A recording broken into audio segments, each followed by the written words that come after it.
கூடுமானால் உங்களால் ஆன மட்டும் எல்லா மனுஷரோடும் சமாதானமாயிருங்கள். ரோமர் 12ஆம் அதிகாரம் 18வது வசனம். இன்றைக்கு இந்தியாவில் பார்த்தீங்கன்னா அதிகமான இந்த கேசஸ்லாம் கோர்ட்டில் ஃபைல் ஆகுது எதுனா சொத்து தாங்க. சொத்து பிரச்சனை தான் இன்றைக்கி நிறைய இடங்களில் தலை தூக்கி இன்றைக்கி இருக்குது. இப்போது சமீபத்தில் நடந்த ஒரு விஷயத்தை சொல்கிறேன். உலக நாட்டில் இது ரொம்ப ஒரு விமர்சனம் வந்தது. ஏன்னா மெக்சிகோ நாட்டில் மோனோஜி அப்படின்னு சொல்லக்கூடிய ஒரு வயதான ஒரு தகப்பனுக்கு 3 பையனுங்க. இந்த பையனுங்க என்ன பண்ணுறது, அப்பா அந்த அளவுக்கு சரியாக கேர் பண்ணலை. அடுத்து அந்த 3 பையனுங்களுக்குள்ளே ஒற்றுமை இல்லை.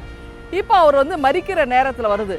மரிக்கிற நேரத்தில் வரும்பொழுது அவருடைய அந்த 3 பிள்ளைகளும் வராங்க. அவர் மரிச்சிட்டாரு. அவர் இறந்த பிறகு அவருடைய உடலை அடக்க செய்யறதுக்கு முன்னாடி பார்த்தீங்கன்னா அவருடைய நெஞ்சு பகுதியில் ஏதோ ஒன்று எழுதப்பட்டிருக்கு. இப்போ அந்த பையனுங்க பார்க்குறாங்கன்னா அந்த நெஞ்சு பகுதியில் எழுதியிருக்கே அப்படின்னு பார்த்தா வேற ஒன்றும் இல்லை. இந்த பத்திரத்தில் எழுத வேண்டிய அந்த உயில அவர் என்ன செய்திருக்கிறாரு, தன்னுடைய நெஞ்சில் பச்சை குத்தி எழுதியிருக்கிறார். இப்போது என்ன பண்ணுறாங்க, போலீஸ் ஸ்டேஷனுக்கு போகிறாங்க, அதுக்கப்புறம் கோர்ட்டுக்கு போகிறாங்க.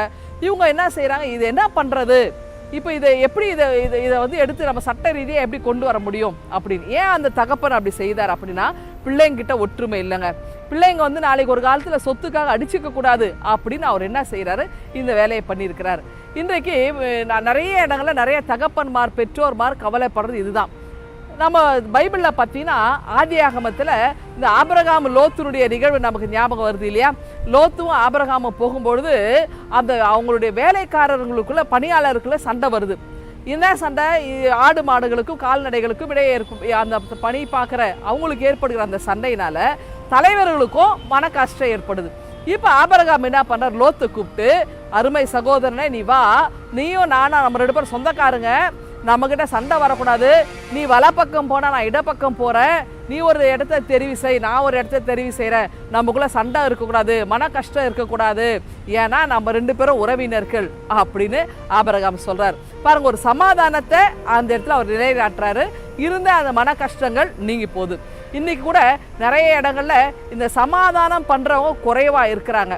இன்றைக்கி உங்கள் வீட்டில் உங்களால் சமாதானம் வருதா இல்லை சண்டை வருதா, நீங்கள் யோசித்து பாருங்கள். ஒருவேளை உங்கள் மூலமாக உங்கள் வீட்டில் பிரச்சனை வருது அப்படின்னா அதை நீங்கள் போக்குறதுக்கான வழிமுறையை பாருங்கள். உங்களால் சமாதானத்தை உங்கள் குடும்பத்தில் கொடுக்க முடியும். அப்போ ஆண்டவர் கொடுக்குற அந்த அமைதியை சமாதானத்தையும் நீங்கள் முதல்ல பெற்றுக்கொண்டு நீங்களும் அதை உங்கள் குடும்பத்தாருக்கு வழங்கணும். ஆகவே இந்த குடும்பத்தில் பிரிவினை இருந்துச்சுன்னு வச்சிங்களேன், ஒரு பழமொழி சொல்லுவாங்க, ஊர் 2 பட்டா 3வது ஆளுக்கு கொண்டாட்டம் வரும் இல்லையா. ஆகவே இதெல்லாத்தையும் நம்ம நினைவு கூர்ந்து 3வது ஆள் நம்ம குடும்ப விஷயத்தை தலையிடாதபடி நமக்குள்ளாகவே இந்த மன கஷ்டங்கள் சஞ்சலங்கள் எல்லாத்தையும் தவிர்த்து கொள்வது நல்லது. ஆகவே உங்கள் மூலமாக உங்கள் குடும்பம் அங்கே மீட்கப்படணும். உங்கள் மூலமாய் இன்றைக்கு உங்கள் குடும்பம் சமாதானத்தை பெற்றுக்கொள்கிறோம். செய்வீங்களா? இந்த சிந்தனையோடு நீங்கள் இந்த நாளை துவங்குங்கள். கடவுள் உங்களை வழி நடத்துவாராக. எங்கள் அன்பின் ஆண்டவரே, எங்களால் இயன்ற வரை நாங்கள் சமாதானமாய் மற்றோடு பழகவும் வாழவும் இந்த நாளில் நாங்கள் கற்றுக்கொள்ளும். தொடர்ந்து எங்களை அமைதியினுடைய வழி நடத்துவீராக. மீட்பர் இயேசு கிறிஸ்துவின் வழியாக வேண்டிக் கொள்கிறோம் எங்கள் அன்பின் கடவுளே. ஆமென். ஆண்டவர் உங்களை ஆசீர்வதிப்பாராக. ஆமென்.